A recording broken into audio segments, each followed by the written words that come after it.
Welcome to Green and Red, Scrappy Politics for Scrappy People, a regular podcast on radical environmental and anti-capitalist politics, brought to you by Bob Bazanko and Scott Park.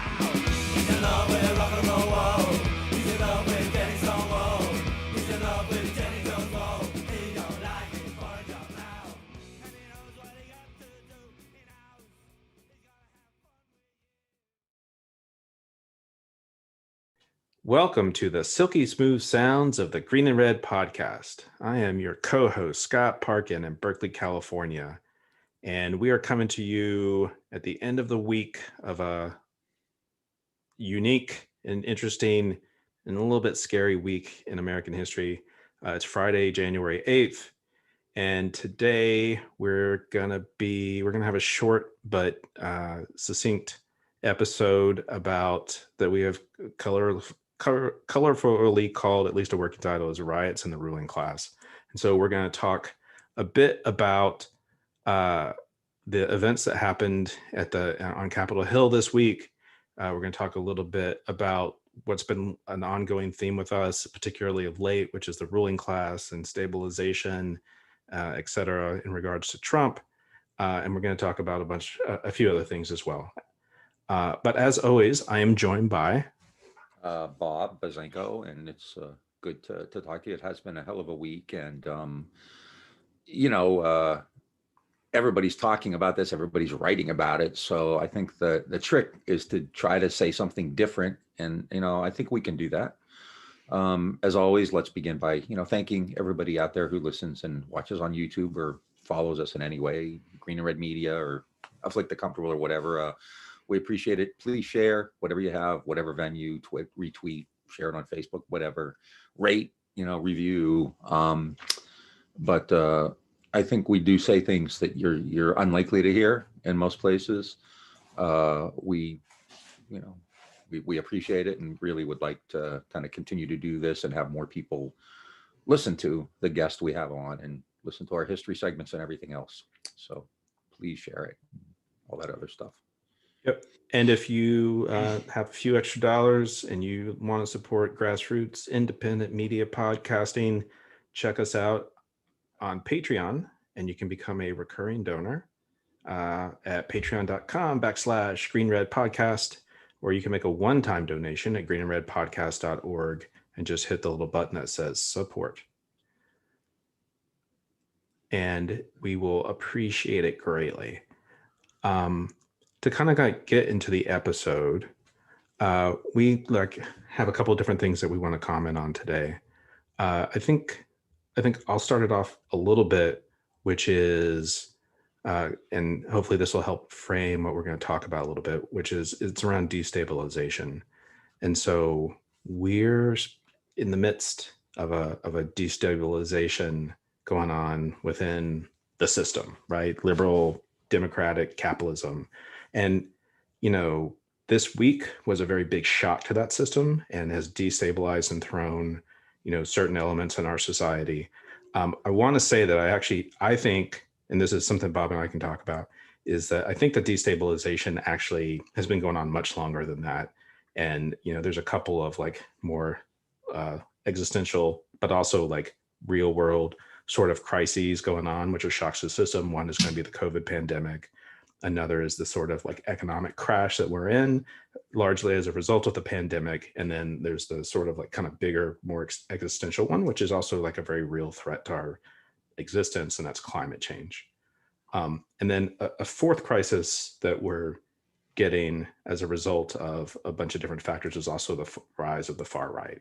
And where probably up until this week, I would say that in liberal circles, I feel like I didn't think they were taking the rise of the far right as seriously. They took Trump seriously, and things within legitimate politics.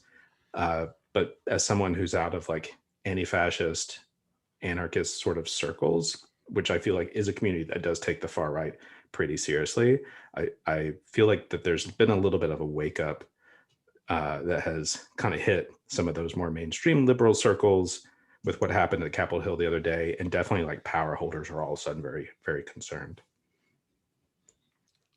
take it seriously now. Mike Pence and Mitch McConnell and Lindsey Graham are at the top of the list now in the crosshairs. So they're top of the hit list. Yeah, we'll talk about that more, but yeah, they have to take it seriously now. And you mentioned systemic crises, and that phrase was used a lot to, and still is, to describe 1968, because you had not just events in the United States. You had the Tet Offensive, the media response to that, and then Martin Luther King and Bobby Kennedy killed and all that other stuff. But you had Prague Spring and Paris and so forth. And even though, we talk about 1968 as the crisis, it was like this brewing, and Vietnam had a lot to do with that. The Vietnam War had a lot to do with that in the United States, obviously, and the same here. We've been talking about that since last spring. I mean, COVID in just one blow laid bare, what a disaster, what a failed state this was. The medical system, the healthcare system, the economic system, the political system, right, which has just been paralyzed. 4,000 people died today of COVID. I think that's the first time, isn't it, that it's been over 4,000? And yeah, I believe so. And it was in the 3,000s for the last couple of weeks, yeah. And I think it hit 4,000 today. I mean, it's first time. We'll get into I'm not downplaying what happened this week. It was horrific, and I do think we need to keep calm. But I find today's COVID data far more frightening and chilling than what happened on Wednesday in DC, and that's not downplaying it. I mean, I would think that, seeing this massive number of people die every day would inspire mobs to go to Capitol Hill and demand their country back, rather than, some insane psychotic madman with these bizarre conspiracy theories. But it's 2021 and this is where we are. And yeah, it's where we are. And you have a new piece out today called "This Is Not a Coup," and in it you have a quote from the great Gil Scott-Heron, which I typed up. Do you want to share, or do you want me to? No, go ahead. Okay. As the great Scott-Heron told us, America leads the world in shocks. Unfortunately, America does not lead the world in deciphering the cause of the shock. He wrote that right after Watergate. Yeah. The title was called "I Beg Your Pardon," because yours was not the pardon to give.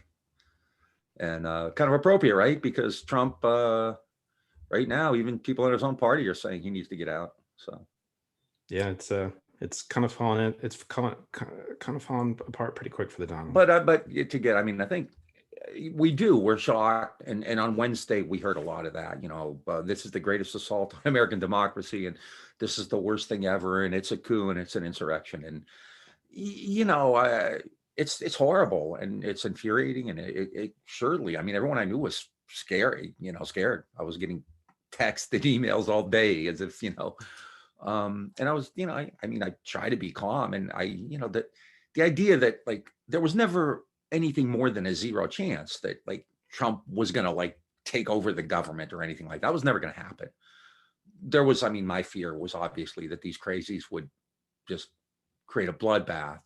And the fact that they didn't, I think, says a lot about them, but we're always shocked by this, and we kind of leave it at that. And we let the media or people who have a clear interest in explaining things to, make their own positions more secure, do it. And we don't do it ourselves, which is why we have Green and Red podcast and media like that out there, to kind of, give you, let's decipher this shock together. Right.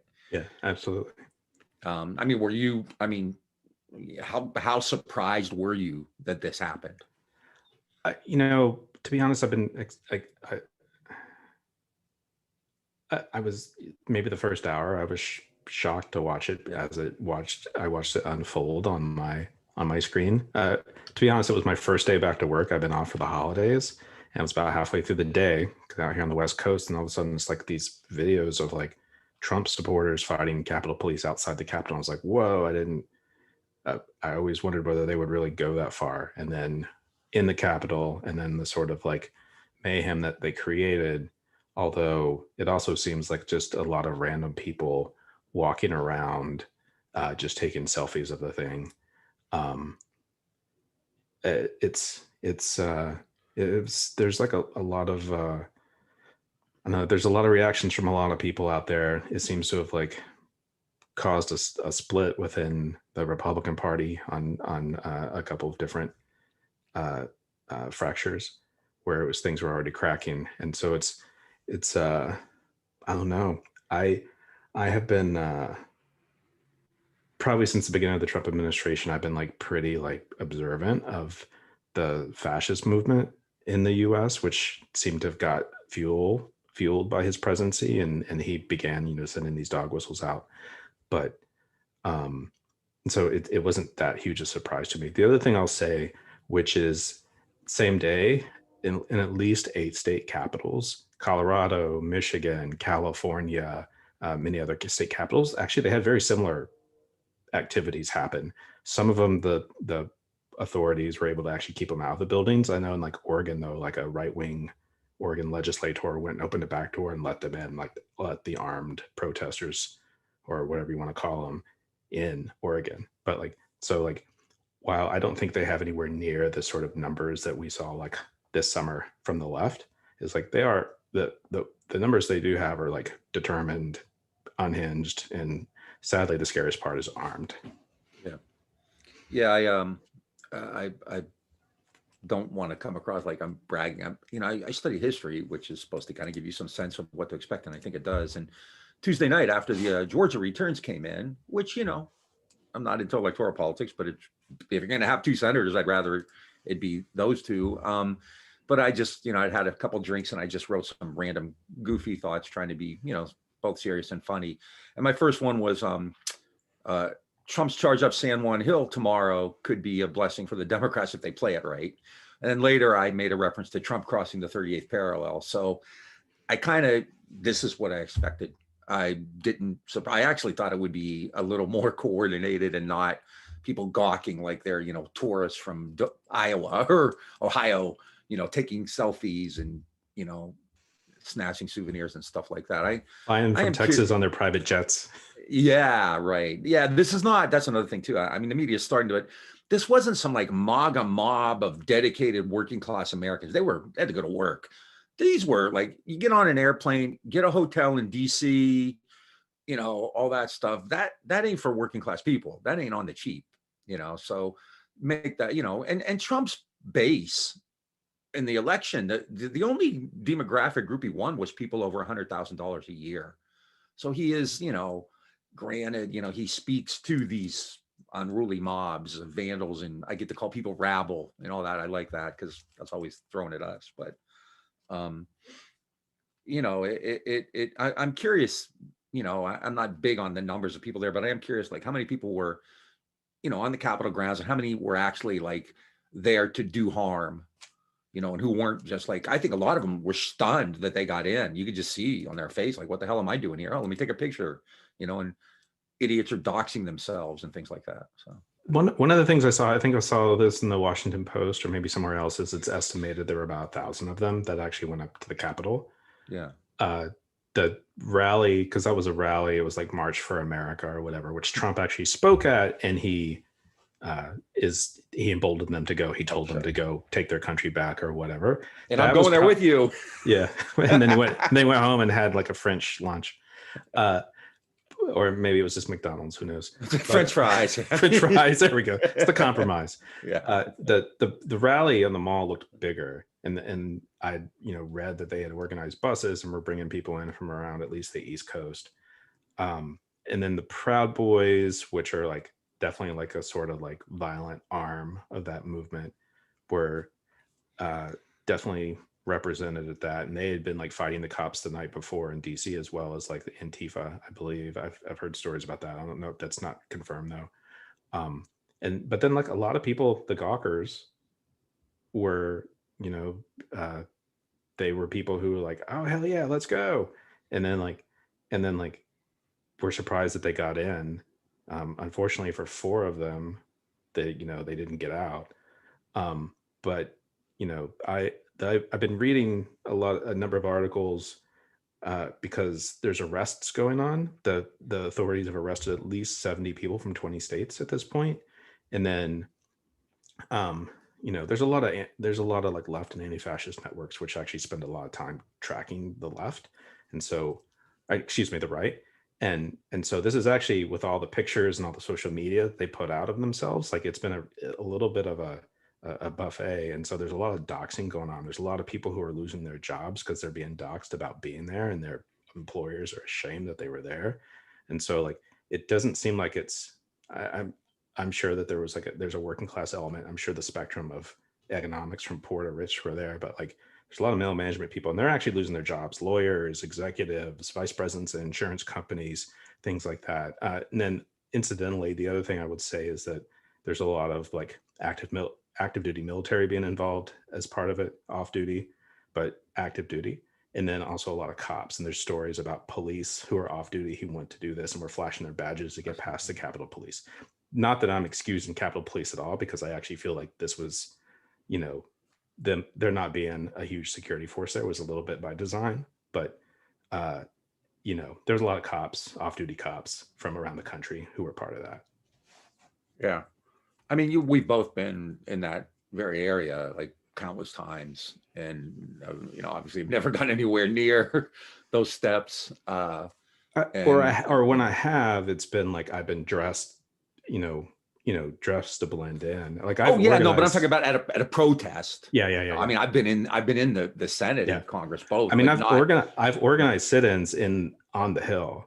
Yeah. And I can tell you that having a bunch of Appalachian grandmothers who are protesting mountaintop removal sitting in their congressman's office gets a faster arrest response than what we saw the other day. Oh no, I've been surrounded by like 500 cops on motorcycles and horses, which is really, really the most frightened I've ever been in a public place. Yeah. But I mean, we know that. I think America gets that now. I think we've finally won that battle. Like, they understand that there's like these incredibly different treatments, not just racially for Black and white people, but for people on the left and people on the right, for anarchists versus Proud Boys and so forth. The ruling class takes care of its own, and they'll crush people who they don't like no matter what. But I think that's clear now. I don't think, I mean, some people just don't care, but I think we've kind of achieved that finally. Like, okay, it's different. I do want to say, well, there's a thing that you wanted to talk about with the kind of more well-to-do people who went. Well, no, I mean, I think that is important, because Trump has this kind of, and the left has contributed to it by giving him this particular, I call it super monster status. Like, he's this, poor people's whisperer, and that's, he did get a majority of white votes, absolutely, white women votes, absolutely, but poor people aren't all white, for one thing. I mean, there's a Black working class, there's a Latino working class, and we kind of tend to forget about them.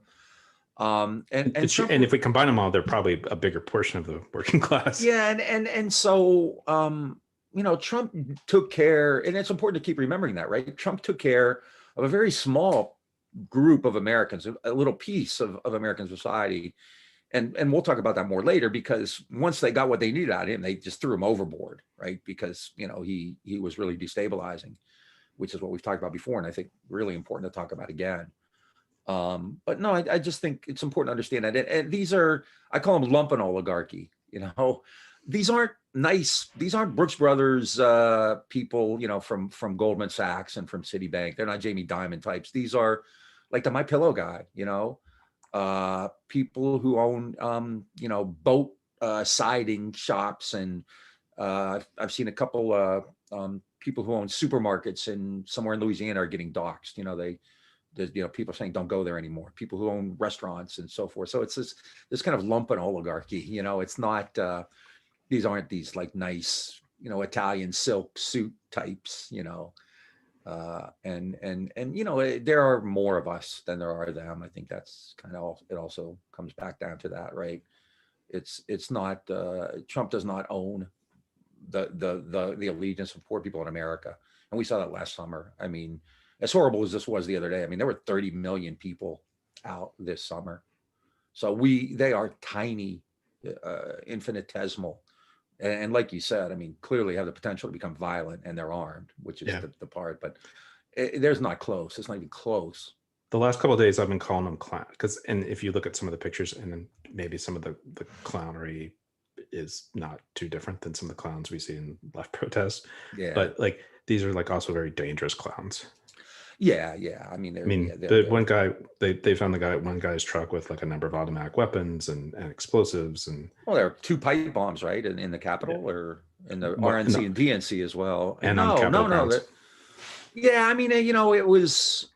I don't want to get snarky about this. I want to take it seriously because, I mean, I think my nature is to kind of try to, and my first thought, this is kind of like Black Friday, at Walmart, and some guy called it like, a kegger when dad's out of town. And there was that element to it, these kind of crazy ass white kids just being stupid. But yeah, there were people there with weapons who wanted to do harm. They set up a gallows, which ironically they wanted to use on Mike Pence. So, and there was a lot of chatter on the right-wing chat boards about potentially taking Democratic politicians hostage or even executing them.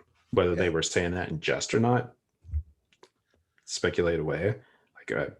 But still, and right wingers, because I actually feel like there was an element of the sort of like that crazy militia white nationalist right who went in there armed as well.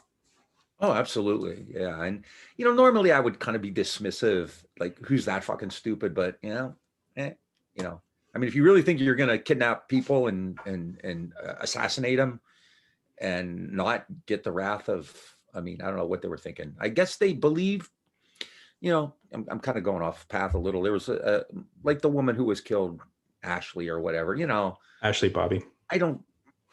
I feel bad, but at the same time, I mean, this woman kind of like was pretty aggro about it, like, but there's a woman from Georgia who went there and she got stampeded. She was like caught in the crush and she was tramped upon and died. Trampled. She tripped and tramped to death. Yeah. And, her family didn't really even know where she was going there. And they didn't know that they're not really political. And that one broke my heart. I mean, it really, like, it made me get really kind of choked up because, like, Trump just doesn't give a shit. These people have, like, they believed it to this point. They believed it this far. Some of them, it was just performative. They were just out there because they wanted to, like, whatever, bloodlust or whatever. But there were people there who believed it, and he got him killed. Like you said, I could kill somebody on Fifth Avenue and, and my people would still love me. And I don't know. But that's the part there. Like, Jesus Christ, they believed it. I mean, it wasn't even like they rigged the vote. It was like, I wanted a land. I mean, it was just, I'm watching this in like disbelief. Like, I wanted a landslide. It's the biggest, like, Jesus Christ, and the Supreme Court's in on it. And every Republican official in America, except for Ted Cruz and, like, people believe this. It's utterly incomprehensible, and that's scary, because that's like a nice cult, but that 34-year-old woman from Georgia is dead. Her family, has to deal with that now, and he incited it. He encouraged it. He got off on it. Yeah. I'll say that for an element that was there, I like, for me and the movements that I come out of, and I've been doing movement stuff for over 20 years now at this point, is that there's a sort of lore that, and it's almost like a sort of like hero's tale about, like, and some of my friends may disagree with me on this, but like, it was like, I was in Seattle at the WTO, the battle in Seattle, or I was at Standing Rock, I went, like, that's the sort of thing that people drop, those moments, which is like fine enough, fair enough. But like, I kind of feel like that this could be the same for the right. It could be something that they build into their narrative, into their lore, to like also like kind of build up credit, Oh, absolutely. I've thought of that too. I mean, because you and I still swap stories, and I didn't do it nearly as much as you did, but I still talk about stuff. Oh my God, yeah, this is going to become legendary, and pretty soon there's going to be. I heard somebody the other day said there were 100,000 people there, right? There are 100,000 of us, and we were going to do this and that, and and, oh yeah, absolutely. Oh no, they're not going away, and this doesn't end it. I mean, and this is like, I don't want to be a law and order guy, but these people can't just be let go. You can't just say, oh, it's okay what you did, because if not, they just get in bullets. What happened to Trump, right? Nobody called him on anything for 4 years. And How did we get here? That's the best part of Wednesday. How did this happen? How did we get here? Who knew?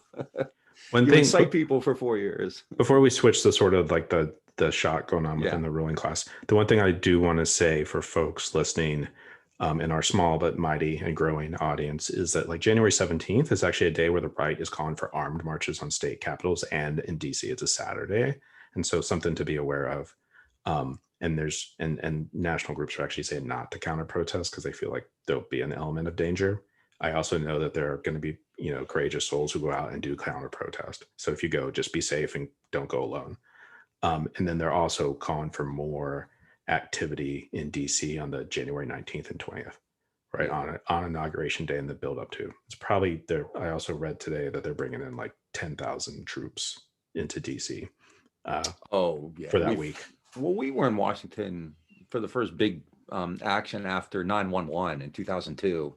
And it was, remember that, it was just the whole city was an armed camp. I mean, I was in DC for the Inauguration Day, January 2017. Yeah. And, this is part of the double standard, which like we all know exists. And I think people recognize this, but like Inauguration Day 2017 in DC, there were Humvees on every corner, surrounding the inauguration. And that was to protect them from us, from the left, right? We still just walked right past them, but still, it's not what we saw the other day. No, but like I said, I do think that now that, they've kind of turned on their own, right? They're eating their own. I mean, I think the FBI sort of I'd be interested to see, what their planning for this was, but I think they've been taking this serious right-wing violence seriously, it seems like this year. Yeah. But, damn well, Mitch McConnell and these guys are not gonna just sit back now. Now it's personal. They don't give a shit until it's personal, right? They didn't care when Gretchen Whitmer was being threatened, and they never gave a damn about any of that. But now, the Republicans in Georgia and the Senate Majority Leader and the Vice President and Lindsey Graham and all these people are, besieged. So now they'll get serious. I mean, I have the footage of Graham being harassed in the airport today. Oh yeah, we could put that up. Let's watch that. All right, folks. Here's like our favorite South Carolinian moving his way through. I think this is DC National. Traitor! You traitor! You traitor! You're a traitor! Lindsey Graham, you are a traitor to the country! You know it was rigged! You know it was rigged! You know it was He's on his flip phone, you can see.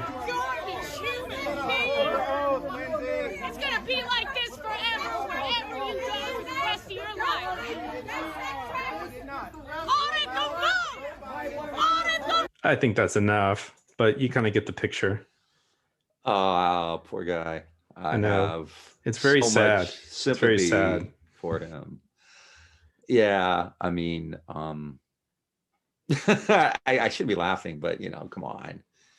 That's a malevolent, evil prick, so. Who rode the, went in bashing Trump in 2016 when he ran against him, when Trump was running against the Republican establishment, running against Lindsey Graham in the Republican primaries. As soon as Trump gets elected, Lindsey becomes one of his number one sycophants. Yeah. Well, and, I don't know. I mean, that's a good segue, unless were you going to add anything to that stuff? Because, I mean, actually, that's one of the things I wrote here, 2016 primaries. I think people, well, I don't know how, but people don't remember how much how unpopular and how much of an anti-systemic candidate Trump was. And generally people like that go nowhere. So in 2016, there were actually two of those: Bernie Sanders with the Democrats and Donald Trump. And people in their own minds, like, often conflated them, right? Oh, I like Sanders and I like Trump, right? And I get it in 2016. And they said some of the same stuff. No, they did. They cared. They actually went out and they cared. And, I mean, nobody wants to hear me bitch about Hillary Clinton again, but, she never even did that, right? But when Trump won, that was in this really screwed up American sense, an example of democracy, right? The ruling class, the Republicans hated him. Look at the stuff all of them said, but especially Cruz and Lindsey Graham, right? Yeah. Ted Cruz and Lindsey Graham destroyed him. They questioned his character. They said he was an idiot. They said he was a racist. They said he was xenophobic. And the one who hasn't emerged to the top as much, but is just as culpable and did the same thing as Rand Paul too. I just want to put that out there. And Paul, right. So they all attacked him in the most virulent way possible, while the Democrats were actually propping him up, right? Wall Street hated the guy. Hillary Clinton got 400 million or something like that from hedge fund managers and bankers. Trump got virtually nothing. He got the nomination, even though, everybody thought it was going to be somebody like Jeb Bush, one of these establishment guys. He steamrolled little Marco and, all these guys. He ran this vicious campaign and against Hillary Clinton, the greatest candidate ever, and he won. And so he won against, this would be almost like William Jennings Bryan in 1896. Nobody in the ruling class wanted this guy in the White House. Nobody wanted him near the White House. Yeah. We're talking about media. We're talking, papers that had never endorsed a Democrat in 2016 endorsed Hillary Clinton.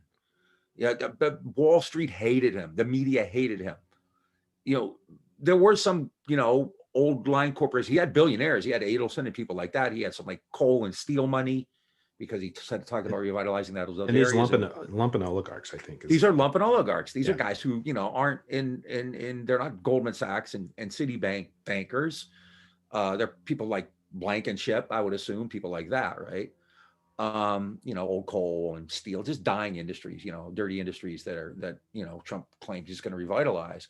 But he won, and the fact that he won against that, Bernie Sanders got nowhere near the nomination in 2016 or in 2020, whereas Trump won it. The Republican Party actually was more open to its people. It's extremist. It was more little d democratic. People get pissed off at me for saying that. I don't know how else to explain it. And it was. And I think that's important to remember. And then Trump, took care of him, right? He gave him the tax cuts and he deregulated everything, which is really all they gave a damn about, And Supreme Court justices. Yeah, Supreme Court justices. These immense tax cuts, deregulated the hell out of everything. You know that better than me because that's your world, right? The environment. Yeah. Who knows? In 4 years, that was probably, under normal circumstances, that would have taken 50 years to get that bad. And Trump managed to do it in 4, so I think that's part of this. Ruling class was against him. He won despite that. They cut a deal with him. They were always the dominant partner in that relationship, whether he knew it or not. It just didn't really matter, you know. And then, and we've talked about this before. This is I think why Green and Red podcast is different because, I was listening to a podcast. You turned me on to it yesterday with Rick Perlstein, who is very well known. He's all over now. He's in the New York Times and the Atlantic. He's on every podcast. He has written a bunch of stuff about the emergence of the new right in America from Goldwater through Reagan. And you've actually read his stuff way more than I have. I've only read the Goldwater book, not the next 3. And all Perlstein could talk about was, in terms of the creation of this right wing, was the South, Southern senators, how the South turned from the Democrats to the Republicans, and racism.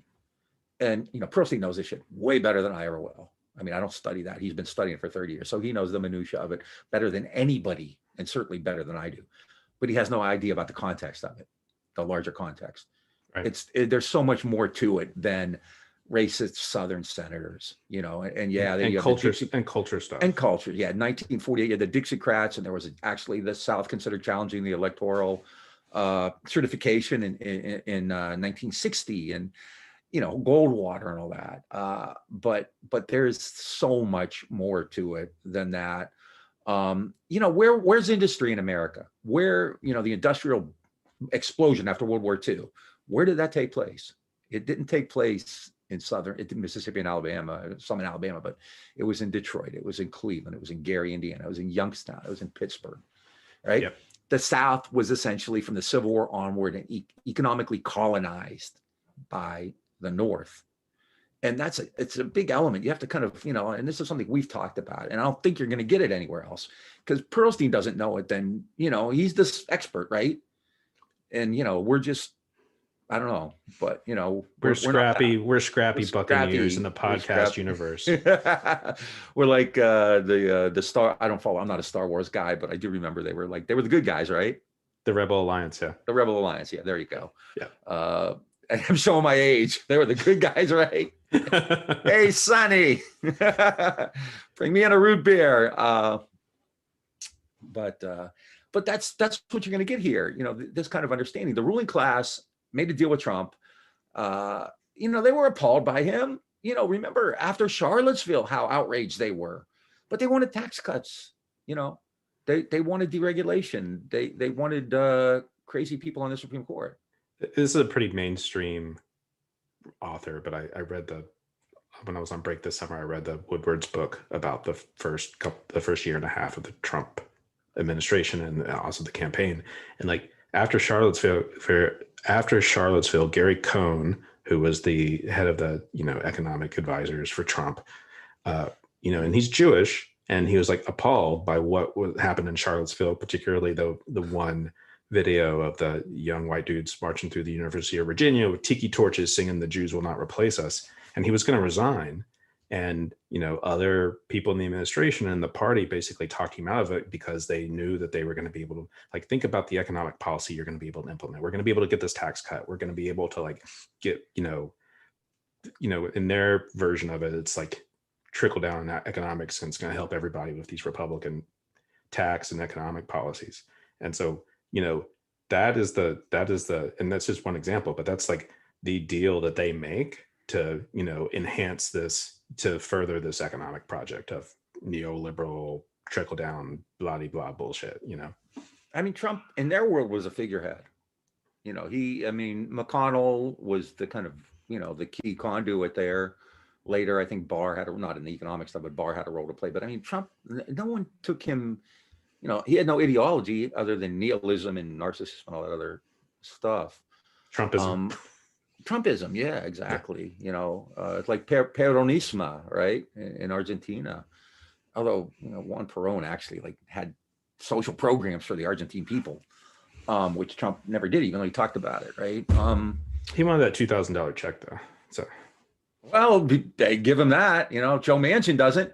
So yeah, that's true. That Democratic majority really was important, wasn't it? Anyway.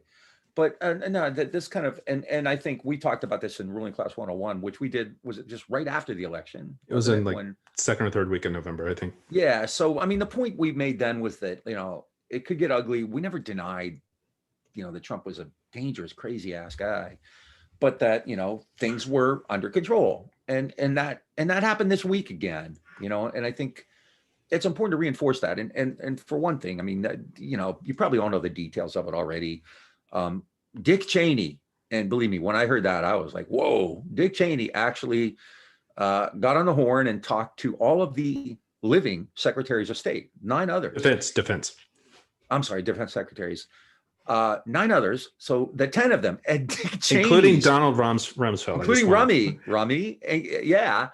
At Cheney's initiative, they put together an op-ed, essentially warning Trump not to do anything crazy with the election, and telling the military to stay out. And we've talked about this before. That when they do stuff like that, they're in contact with people who are currently on active duty as chiefs of staff, as operations officers and things like that, right? Chair of the Joint Chiefs. I mean, these guys, yeah, I mean, they were just in office. I mean, Obama's people, they haven't been away that long. So that clearly was an indicator. And Mark Milley has, apologized for what happened in June, which I've never, this is one area I do know pretty well as pretty much anybody in my world, at least. And I've never heard anything like that. A JCS chair apologizing for a public action, that's unheard of, and that, and then Trump with the whole losers and what do you call them? Suckers and losers. Yeah, I'm sure he probably thinks that about the people who were at the Capitol. About like this is sacred ground for the military and the ruling class and Main Street America is say that about D-Day, people who died at D-Day, at the Normandy landing. Well, and going into the Capitol for most people would be like going into Arlington. I mean, would you go into Arlington Cemetery and destroy the place, right? So, I mean, the military reviles that guy. Now, there are military people who, I mean, they're crazy ass right-wing General Walker types, right? In the military, right? So I'm not by any means saying they all hate him, but you know, the people who matter, and that's what's important. And the left looks at, I keep saying it's like a cat playing with a ball of string. The left looks at Trump's tweets and they're obsessed with him. They hear the crazy, stupid shit he says and they're obsessed with it. They see him with crazy people, and that's how they determine what's going on in America. He's a fascist. There's going to be a coup. And you got to look behind the curtain and you see that there's a crazy old guy there. You just need a dog to pull the curtain away, right? And this is what the left, I think, has never understood. Trump is this insane figure, this spectacle.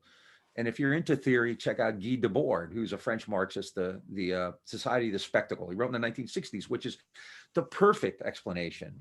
Perfect is a damn good explanation of the Trump years.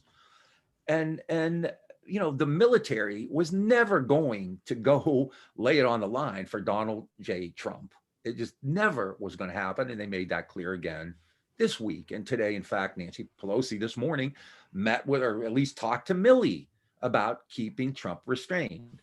Now, Trump he's commander in chief. He can issue any order he wants. And, you know, anybody in the service is constitutionally bound to carry it out. They're not going to do that. I mean, we've seen that before with Nixon at the end, right? Yeah. You know, and as you pointed out, you know, Pompeo and O'Brien are still around for that reason. Yeah. You know. Yeah. There was a news story circulated, folks, this week that Pompeo and O'Brien were both looking at resigning, because we've seen a wave of resignations out of the White House, including transportation secretary and education secretary. But like, you know, it's reported that former national security officials asked them to stay, mostly because someone needs to keep him in check for the next 12 days. Yeah. No, I mean, he could do harm. There's absolutely, effectively, I don't think there's any chance that they're gonna, you know, I mean, there's no one left. I mean, you have him and Rudy Giuliani and his son and Sidney Powell, and I guess Meadows is still on board, right? But there's not Stephen Miller. Stephen Miller's still there. Oh, I haven't even heard anything. I forgot all about him. He's there's yeah, he's going to be the last to go. Yeah. So you had the military, this circular put out by the 10 living ex-defense secretaries, and you kept sending me this stuff, including Mark Esper, the most recent one who Trump fired after the election. Trump fired, right? Just weeks ago, right? And months ago. And then you've been sending me stuff all week from Wall Street, you know, from our favorite people, right? You know, obviously it's telling that, you know, since Biden won, the stock market's just been going batshit and it's reached all-time highs. And these business groups, which in November warned, I mean, they warned Trump to the point where they said, we will withhold money from Republican candidates in the future. Yeah.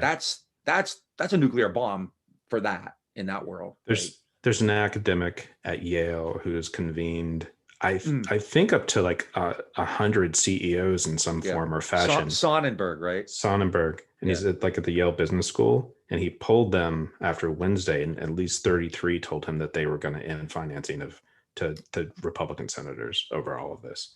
The big one, though, was the National Association of Manufacturers. That is stunning. If you know anything about NAM, those are the people who brought Taft-Hartley to the world. That is the Chamber of Commerce and the Business Roundtable are kind of moderates, you know, compared to the National Association of Manufacturers. I want to kind of get it right, because this is one time where you want the words, right?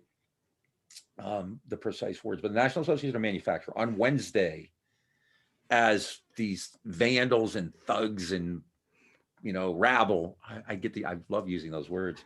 It's pretty immediate. It's very immediate. It's very, yeah, right. And they put out a press release with the title. If you ever see a press release, it has a title on the top, right? With the theme of the press release. And the title was, "Manufacturers Call on Armed Thugs to Cease Violence at Capitol." That's like, man, when you send me that, it's just like, wow. And then they said, anyone indulging conspiracy theories to raise campaign dollars is complicit. Which was not subtle, directed at Hawley and Cruz, among others, but I think especially them. And then called on. Go ahead. No. and then called on the cabinet and Vice President Pence, Mike Pence, to invoke the 25th Amendment, which seems to be off the table now because they're all chicken shits. But that's why they're resigning. Yeah, so they don't have to vote on that. Yeah.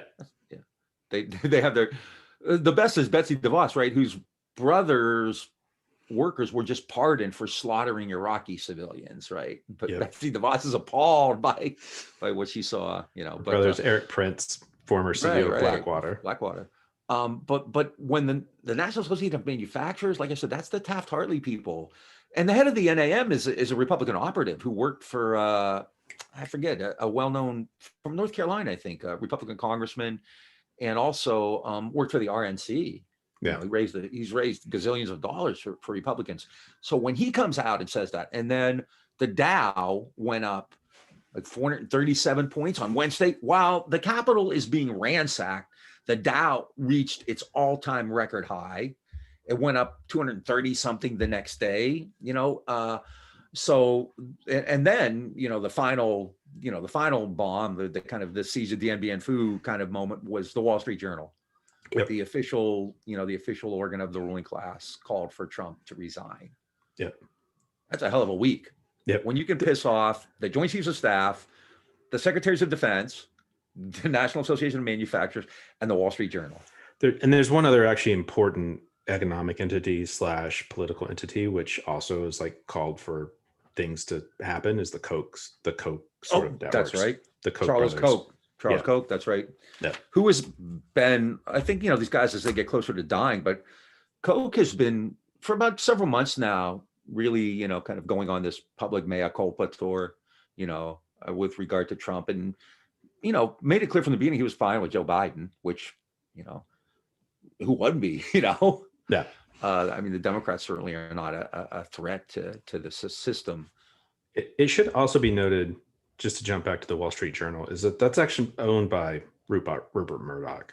And so in a sense, that's like the sort of dawn of right-wing media, given his blessing with his most establishment, most respected news entity, which is not Fox. That's, fucking red meat for for the people who were ransacking the Capitol. But the most respected conservative newspaper in the country calling for this, and that's the voice of Murdoch. To be really clear about that. Oh, absolutely. It's that Tony, wouldn't have happened without Rupert saying it. Or remember how much Tony had to agonize over Big Pussy before he okayed the hit, because he knew way ahead of time that Pussy was the rat, but he couldn't do it until he had that final proof, and that's what happened. Trump had to go. They had to have him whacked. To kind of top off this bit about the ruling class, if we're done, is a quote that was in the New York Times today, which was from Billy Piper, who's the former chief of staff to Mitch McConnell. This is not a conservative. This is not a liberal person, which is Trump is a political David Koresh, who you may remember was the head of the Branch Davidian cult who died in a terrible fire and murdered all of his followers. He sees the end coming and wants to burn it all down and take as many with him as possible. And so, there was a article this week by Mike Davis, social theorist, big hero of ours, who's basically said there's a realignment going on, and there's a split in the Republican Party between these establishment Republicans and this sort of like rabid right. And that quote sort of like spells it out to me. And to brag a bit, I'd say that like when you're on the same side as Mike Davis, you're doing things the right way. So another reason to stay on top of things with us. But I mean, the last thing I want to say is, stay calm. I mean, we have been like just living on adrenaline for 4 years, and I don't. Our Twitter apps, our adrenaline and our Twitter apps. Yeah, and I don't, I don't write and say the things I do to create like a spectacle. I may not be the most diplomatic and tactful person doing it, but I just always wanted people to stay calm. I mean, that's why I study history, to try to learn something. And this stuff does end and it works out. You look back on it, and Watergate had the same hysterics, right? He survived it, right? 911 terrified everybody. They survived it. Doesn't mean things are good, but it means is that it's going to be over. And what it really means is, you stay calm and you get the hell out into the streets. do Yep. whatever you can. I mean, we've talked and written about that a ton. We've given like dozens of concrete things you can do. Go mutual aid, or there are tenants unions starting up, that which is very cool all over the country right now because of evictions. There's unions, there are organizing drives at Amazon and a lot of other. Google just had a successful union certification, I believe, one of the Google workplaces. Yep. Just whatever, just don't let fear paralyze you, which is what a lot of lefties have done for 4 years now. They have given Trump oxygen with all this shrieking about fascism and coups, and they've paralyzed people into fear and anxiety. And that's what we cannot do, because if the right wing is going to be in the streets, I mean, the cops will protect the ruling class, but if they're going to be, we're going to have to stop them. Hopefully not in the streets, but it's going to be up to us. Yeah.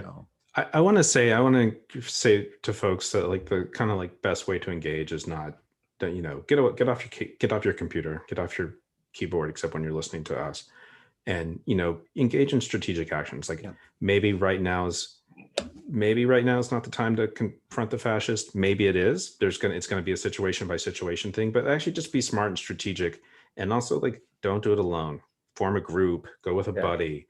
This week, our friends at Shutdown DC, which is a sort of like anarcho direct action group, or like group of groups in DC, they went and did a home demonstration at Josh Hawley's house on Monday about like, protect democracy, don't do the things that you're going to do.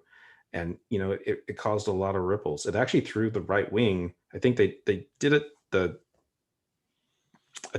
a day or two before. I think it was Monday night. Yeah. Yeah. The invasion of the Capitol by the Trump people.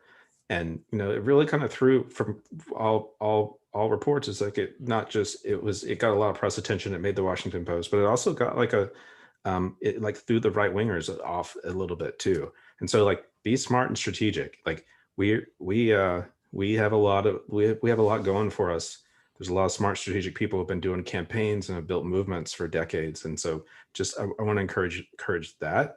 And then I also want to just flag too, which is that there's the state and right-wing media is doing everything it can to sort of like conflate anarchists with what happened at the Capitol, which is saying that was actually Antifa infiltrators who herded the Trump people over to the Capitol to do that, which I would actually say I'm a person who's actually participated in direct actions where we've like led people off on marches to go do things. And my suspicion is that that's more like what the Proud Boys and some of these white nationalists who were like in the crowd did, because there is strength in numbers. And so to get a lot of people who, like that woman from Georgia who just went in and was taking pictures, not knowing what's going on, but it's like acts as cover. But, I just want to say that there's a lot of conflating going on of like the left and the right. We've heard stories about, DC police actually, merging data sets of people from Wednesday in with leftists, people arrested in DC during the uprising. A friend of mine, put out on Twitter that even though she doesn't live in DC and hadn't been there in months, was getting called by the media, saying that she was arrested in DC at Capitol Hill, and she got 4 different calls from journalists, or calls from 4 different journalists, and the DC police had sent them her way. And so it's like there is this conflating going on, and they probably will use this as an opportunity to like mess with us. So also be smart and strategic there. Maybe we'll do another show on something like that in the future, but just to kind of put it out there. Be smart and strategic, organize, be bold, also be safe.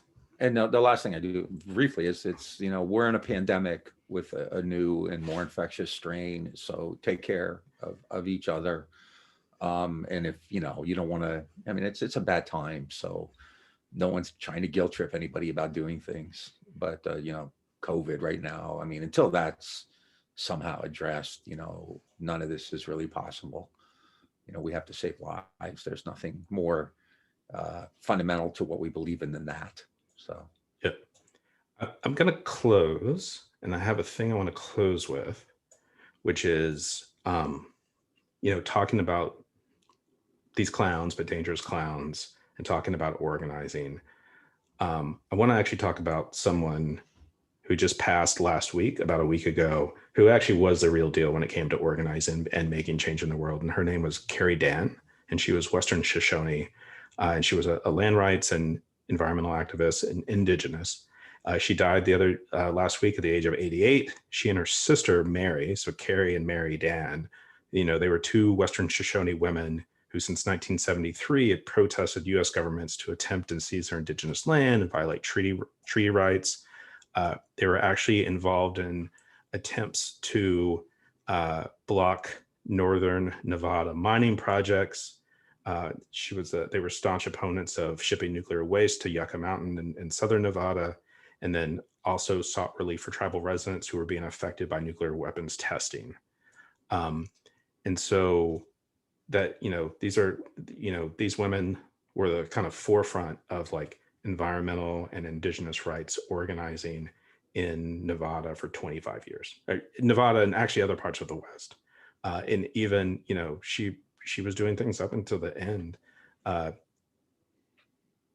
There was actually an attempt in the 2010s to expand one of the biggest gold mines in North America by this evil Canadian company called Barrick Gold. And they were trying to expand it to next to the mountain that the tribe considered sacred. And it was the home to several Western Shoshone creation stories, and the water running beneath its sacrament was really important to balance and power of life. And a quote from her in 2011 was, "This area is where the seasons of the year were named in the time before people were here." And so, I want to just say that this is a long struggle that we're in, and we're in these systemic crises right now. Doesn't mean we're always going to be in them. Well, we may always be in climate crisis, but this is a long struggle, and just like kind of keep it real, keep safe, and be smart and strategic. And a special thank you to the person who suggested and inspired this show today. Yep. And so you have been listening to the Green and Red podcast. You can follow us on Twitter, Facebook, Instagram, become a subscriber at YouTube, become a patron at patreon.com/Green Red podcast, or you can donate to us at greenredpodcast.org on the support page. And it's been great talking to you, and we'll be talking again soon. See you.